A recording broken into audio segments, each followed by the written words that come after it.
Olá, amigos do canal Nas Pegadas da História. Estou passando aqui rapidamente só para mostrar para vocês essa nova ferramenta do YouTube que ela tem disponibilizado para ajudar aqueles que produzem conteúdo na plataforma.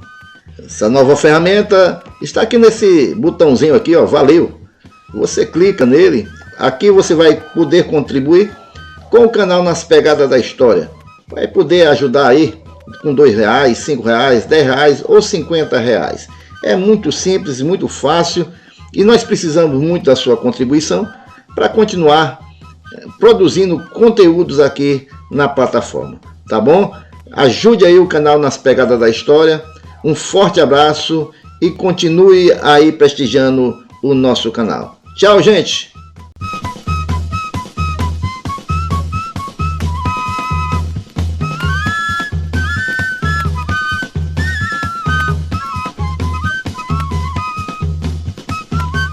O vídeo que você verá a seguir está baseado no livro Lampião, em Paulo Afonso, do escritor e pesquisador João de Souza Lima. O povoado Arrastapé, sem dúvida nenhuma, foi um dos locais mais visitados pelos inúmeros grupos de cangaceiros e, consequentemente, pelas volantes policiais. Os homens poderosos do Arrastapé era o delegado Pedro Gomes de Sá, casado com Santina Gomes de Sá, conhecida por todos como Santa de Pedro Gomes. Nas décadas de 20 e 30, o Arrastapé era uma próspera e feliz fazenda, sendo Pedro Gomes dono de uma grande quantidade de criações, extensas e cultiváveis lavouras e variadas plantações, tendo sempre estocados vários fardos de cereais. Com tanta fartura, tornou-se naturalmente um dos coitos preferidos por Lampião. Se não bastassem todos estes atrativos, ainda era considerado um dos pontos mais seguros, estrategicamente falando. Da casa de Pedro Gomes se descortinava uma belíssima paisagem e se tinham uma ótima visão de quem adentrasse aquela fazenda, sendo facilmente visto, podendo se avistar também quase todas as casas, dentre elas a casa de Zé Policarpo e Agripino, amigos de confiança de Pedro Gomes. A uns 100 metros por trás da casa de Pedro Gomes, existe até hoje um dos mais perfeitos caldeirões, obra espetacular criada pela divina natureza. É conhecido como o caldeirão do raso e acumula água durante vários meses e sem depender da escassa chuva para que se encontre o precioso líquido para o consumo. Na verdade, o Arrastapé é cercado por um complexo magnífico de caldeirões. Caldeirões são bifurcações criadas na rocha pela própria natureza. O caldeirão do raso é composto de 2 bacias e uma pia. Bem próximo fica o caldeirão do Lúcio, tomando por base à frente da antiga residência de Pedro Gomes, e seguindo em linha reta, atravessa-se o leito de um riacho e encontra-se o caldeirão da Susana. Um pouco mais à esquerda, fica situados 2 pequenos conhecidos como o caldeirão da Porta e um pouco mais acima, o caldeirão da Marinha. Todos eles saciaram a sede do rei do cangaço e seus seguidores. Porém, o mais procurado era o caldeirão do raso. Ali os cangaceiros passavam dias e dias e Lampião sentia-se realmente protegido. Próximo ao caldeirão do raso e do Lúcio, além dos centenários umbuzeiros, onde os cangaceiros farreavam, jogavam baralho e descansavam, ficava a Rua da Palha. Tinha esse nome porque as casas eram cobertas por palhas. Dentre os moradores dessa rua, destacava-se Lúcio Maner de Bem, Paulo Preto, Dão de Lúcio, Antônio de Lúcio, João de Urgino, Rufino e João de Maria. João de Urgino e Dão de Lúcio eram constantemente convidados por Lampião para participarem das famosas lutas de peito, uma espécie de combate em que o oponente tenta derrubar o outro utilizando a força dos braços e do peito, sagrando-se vencedor aquele que primeiro jogasse seu adversário no chão. As questões de terra e outros problemas eram ali resolvidos por Lampião. Primeiro, ouvia os envolvidos, pesava quem tinha razão e dava sua sentença, o que geralmente era aceito e não consentia que a parte que perdia a questão ficasse inimiga da outra. Quando Lampião vinha fugindo de algumas volantes, fazia a permuta dos animais cansados por outros pertencentes a Pedro Gomes.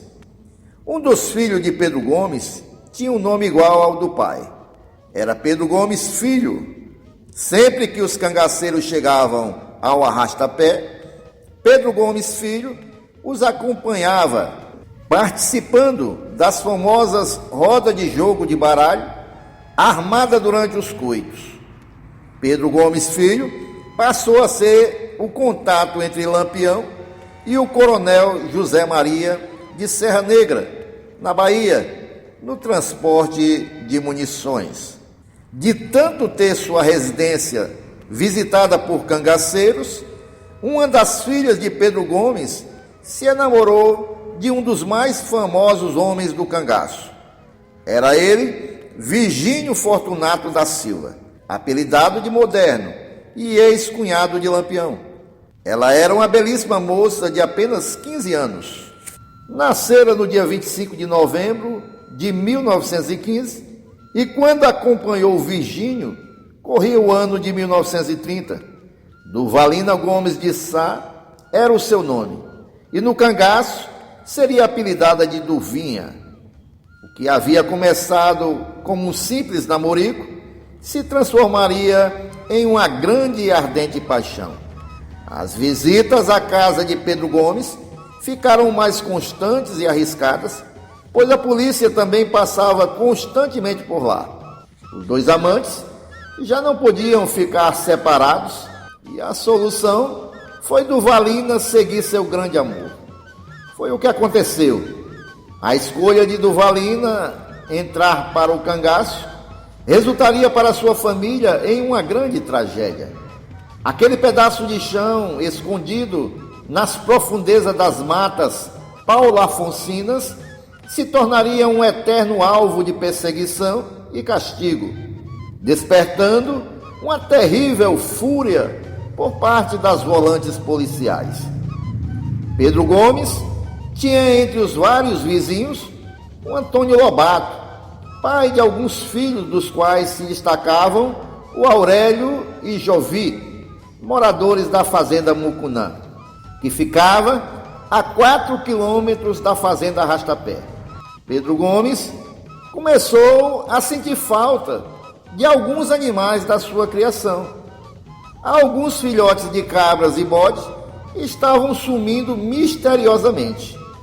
Nas terras pertencentes a Antônio Lobato, existia uma casa que ficava a maior parte do tempo fechada.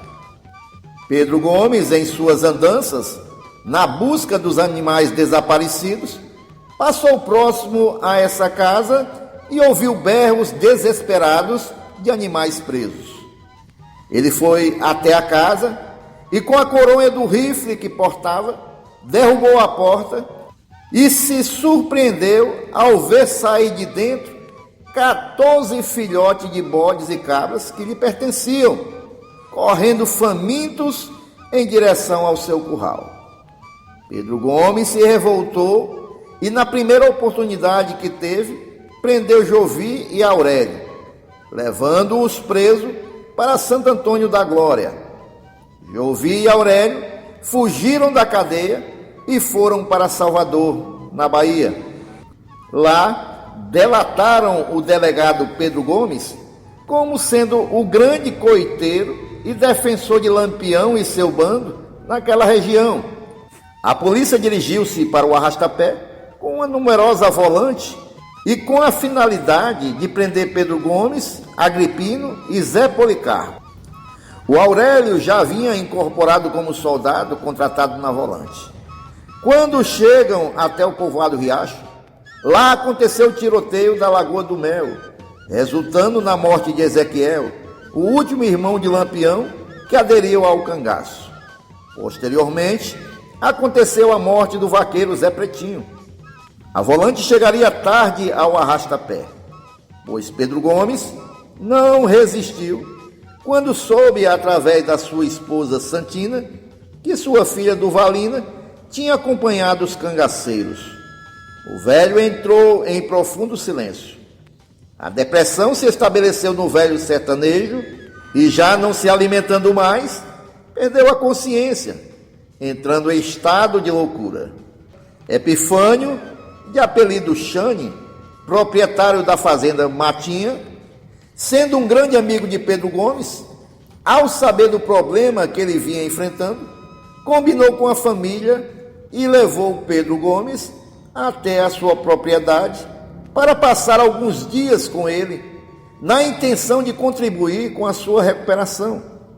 Zé Policarpo e Agripino, amedrontados, sendo sabedores da intenção das Volantes, fogem para Santa Brígida, à procura da ajuda do coronel João Sá. Depois de todos os contratempos, uma data ficaria gravada para sempre nas mentes daqueles que viveriam aqueles dias de horrores.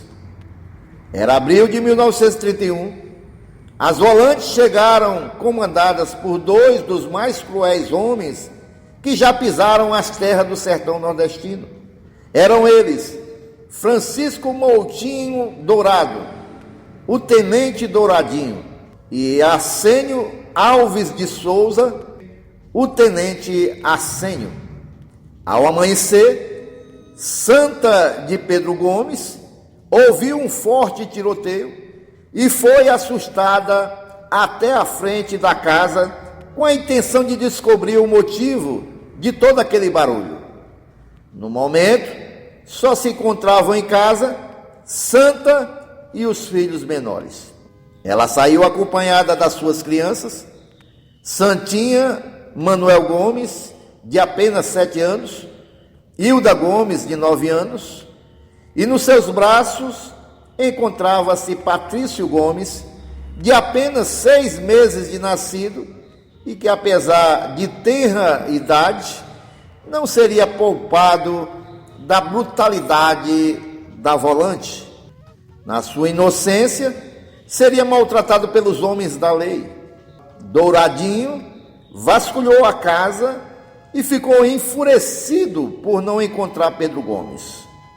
Na casa, encontraram 4 latas de querosene e levaram para o terreiro.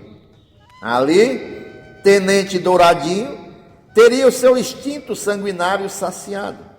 Antes, ele havia passado em uma das fazendas de Pedro Gomes, denominada Fazenda Mané da Lapa, tocando fogo em 25 tarefas de mandioca que estavam prestes a serem colhidas para fazer a farinhada. Douradinho, continuando o seu rastro de fogo, foi até o curral dos bodes e ateou fogo no cercado de madeira. A cerca do curral era colada com a casa e as chamas não tardou em chegar até a residência. Santina, assustada, junto aos filhos, assistia àquela macabra cena. O Tenente Douradinho investiu contra as crianças, rasgando as roupas de Manuel Gomes e do inocente Patrício Gomes e as jogando no fogo. O enfurecido tenente recolheu todos os calçados das crianças e os atirou na fogueira. Santina, totalmente aflita, vendo o fogo se aproximar, pegou as crianças e correu para dentro da casa, buscando um dos compartimentos não atingidos pelo fogo. O soldado Elias Barbosa, da cidade de Santa Brígida, penalizou-se ao ouvir os gritos desesperados da mãe e dos filhos e falou que não era justo o que estavam fazendo, e foi até a porta principal, derrubando-a com o seu mosquetão, salvando os inocentes das chamas da morte. Mesmo assim, o saldo da ação dos policiais foi de veras assustadora. 8 fardos de cereais haviam sido queimados, junto com a casa e o curral, e a roça e alguns animais. Do outro lado do riacho, a fumaça denunciava que outras residências haviam tido o mesmo fim. Lá queimavam as casas de Zé Policarpo e Agripino, que moravam juntos, a de Antônio Lobato, pai dos delatores, e de uma de suas filhas. O tenente Douradinho esbravejou que a justiça, para ser boa, tinha que começar de casa. Por isso, não poupou a casa de Antônio Lobato, pai de Aurélio, e que agora fazia parte da Volante como soldado contratado. Junto com as casas, foram queimados todos os calçados dos moradores. A Volante partiu, deixando para trás um rastro aterrorizante de tristeza e dor. As famílias assustadas foram para a fazenda Mucunã. De lá, reuniram-se e partiram a pé, descalços, em direção a Santa Brígida. A terra quente, em função do sol abrasador, queimou a sola dos pés daqueles fugitivos moribundos. Aqueles momentos de agonia e dor seriam comparados a uma via crucis em direção ao inferno. As crianças tiveram insolação. Em Santa Brígida, Manuelzinho Feitosa, irmão do famoso soldado Antônio Jacó, era muito amigo de Pedro Gomes, sendo padrinho do seu filho Manuel Gomes. Foi ele quem acolheu as famílias, alimentando-as e dando guarida por alguns dias.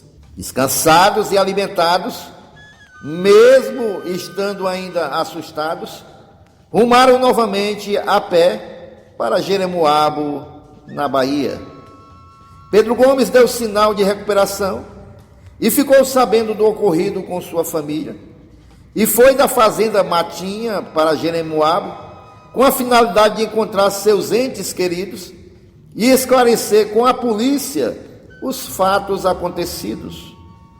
A Volante não levou em consideração suas justificativas e o prendeu junto com Agripino. Os dois foram espancados. De Jeremoabo, Pedro Gomes foi transferido para a cadeia de Salvador. Depois de alguns dias, perdeu novamente a sanidade mental e apresentou sinais de loucura. Não se sabe ao certo como ele conseguiu uma velha faca e tentou o suicídio, cortando sua barriga de um canto ao outro. O carcereiro o encontrou brincando com as vísceras expostas e o socorreu, conduzindo-o até o Hospital Santa Isabel, onde passou alguns dias em recuperação. Passados os dias, o libertaram. Ele regressou agora em direção à Barra da Salina, em Alagoas, pois sua família já se encontrava morando nesta localidade. Depois de alguns dias, tornou com a família e foi morar no povoado Riacho. Ali passaram alguns anos se recuperando dos traumas. De lá, retornaram para a fazenda Arrastapé. Iriam ali reconstruir a vida, morando em uma casa que sua filha Hilda Gomes havia construído para morar depois que se casasse. Da antiga residência, só aproveitaram as telhas, pegando-as escondidas do pai, pois Pedro Gomes não queria que usasse nada da morada anterior. Essa nova casa situa-se do outro lado do riacho, próximo à casa de Zé Policarpo. A casa de Zé Policarpo, sendo uma das que foi incendiada, só teve a parte da frente destruída e novamente a reconstruíram. As duas casas até hoje estão lá, erguidas, feitos monumentos vivos, representantes imponentes da tétrica história.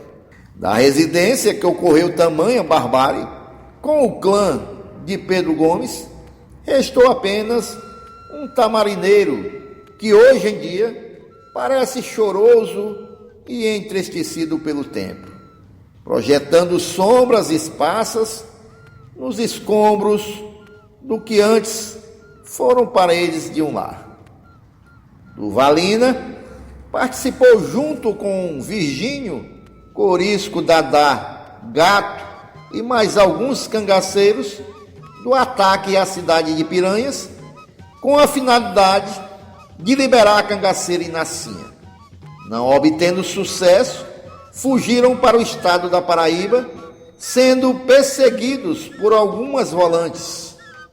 Chegando em uma cidade próxima à cidade de Monteiro, Paraíba, Virgínio foi descoberto e atacado por 2 policiais e 4 civis que, nervosos, atiraram de longe e correram. Virgínio foi atingido na virilha e morreu com uma hemorragia. Durvalina conseguiu fugir e, após alguns dias, foi vista acompanhando o cangaceiro Moreno e partiram abandonando a luta. O que se sabe é que tiveram um filho com o nome Inácio, filho este que foi criado pelo cônego Frederico Araújo Oliveira.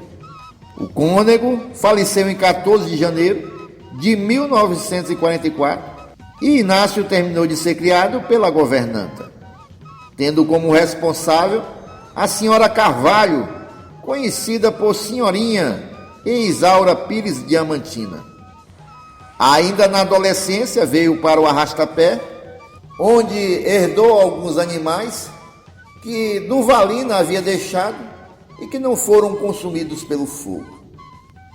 Em 1956, Inácio viajou para a cidade carioca Juparanã, onde ficou morando por algum tempo na casa do tio Estevão. Mudou-se depois para o Rio de Janeiro, onde alistou-se no Corpo de Fuzileiros Navais, servindo a Marinha do Brasil até o ano de 1959. Após a caserna, Inácio trabalhou de motorista nas empresas William Xavier e Expresso Ring.